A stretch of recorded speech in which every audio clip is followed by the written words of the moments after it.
Hai, Paham? Halo, selamat malam Kakak Jeger. Tadi kakak nih? Ini dengan ini Kakak Gabriel. Sorry ya, kalau Iya. tadi saya kelakar dengan bilang kalau Kakak Jeger lagi mabuk ya kasih turun. Tapi bukan tidak ini hanya untuk buka apa ya, maksudnya sebagai bentuk keakraban sajalah. Ya. Tapi begini, maksud soal air ya. Soal air ini sebenarnya ini bukan persoalan yang serius. Tapi kemudian, stakeholder kita itu menjadikan ini sebagai sesuatu yang memang agak agak semacam rumit sekali untuk diselesaikan masalah.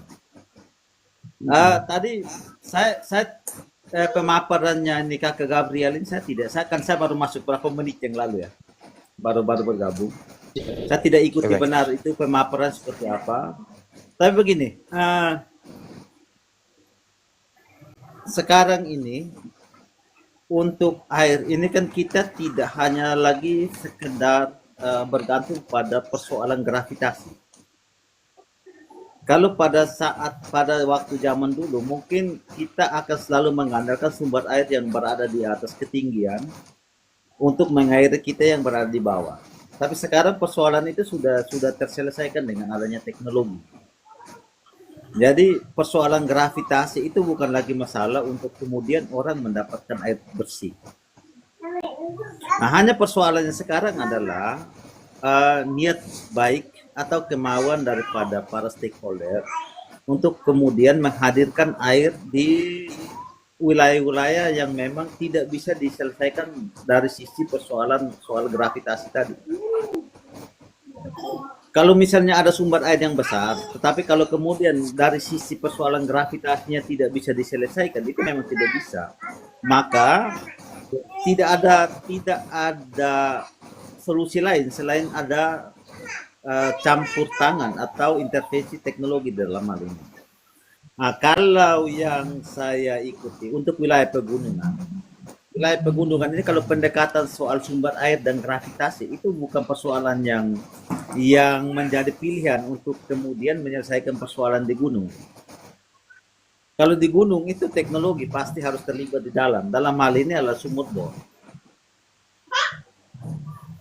Uh, saya kebetulan saya kenal ada beberapa orang. Saya tidak tahu persis, tapi kebetulan kita ada di keramaian, kita diskusi, kemudian mereka tanya saya dari mana, saya bilang Melaka, kemudian mereka mengatakan bahwa kami sering itu bor sumur di Melaka.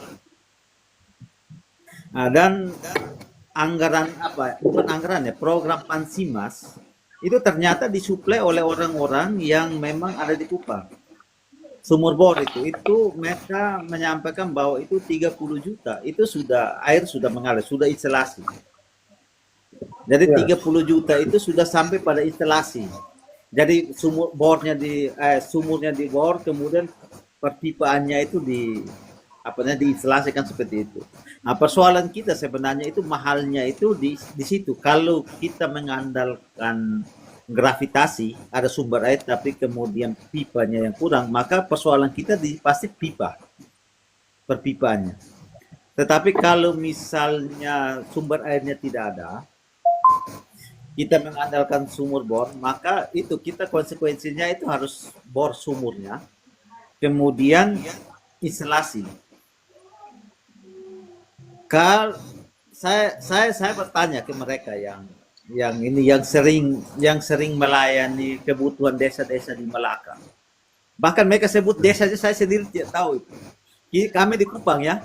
Mereka sebut desanya saya tidak tahu itu desa di mana, bilang kami yang instalasi mereka punya air Pamsimas, program Pamsimas.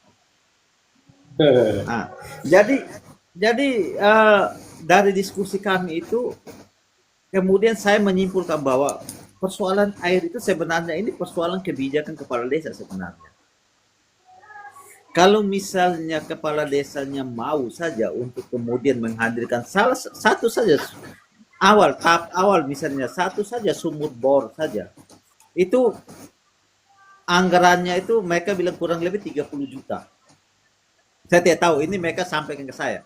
Tapi fakta di lapangan di Melaka kan teman-teman yang di Melaka kan lebih mengerti situasi. Tapi paling tidak adalah sekarang masalah kita adalah air, sumbernya, kemudian air itu sampai ke masyarakat. Kan seperti itu. Nah, sekarang kepala desa,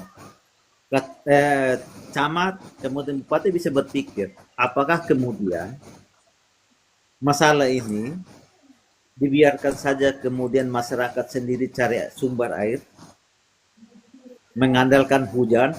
Tadi saya sempat komen di typing di bawah, itu pernyataan dari Om Gap, kalau misalnya pada saat musim hujan justru air bersihnya itu tidak ada. Nah, itu yang seharusnya kan secara logika kan kalau musim hujan itu kesediaan air bersih ini semakin banyak. Tergantung bagaimana kita memanfaatkan seperti itu. Tapi kalau misalnya ada anomali yang seperti itu, kita juga malah bingung. Masalah di desa ini seperti apa? Karena begini, Bonifaz itu juga dari sisi ketersediaan air bersih itu juga memang agak rumit pada musim-musim tertentu ya. Tapi pada saat musim hujan itu yang diandalkan bukan pada air yang instalasi dari Pamsimas ya, tidak. Tapi mengandalkan air hujan. Betul.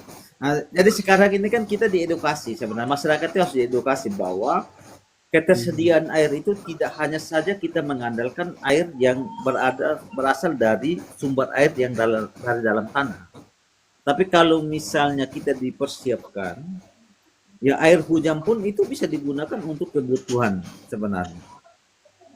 Bahkan kalau misalnya air hujan itu tingkat kemurnian itu tidak kurang dibandingkan dengan air dalam tanah. Kalau ditanam langsung dari langit kan seperti itu. Ya.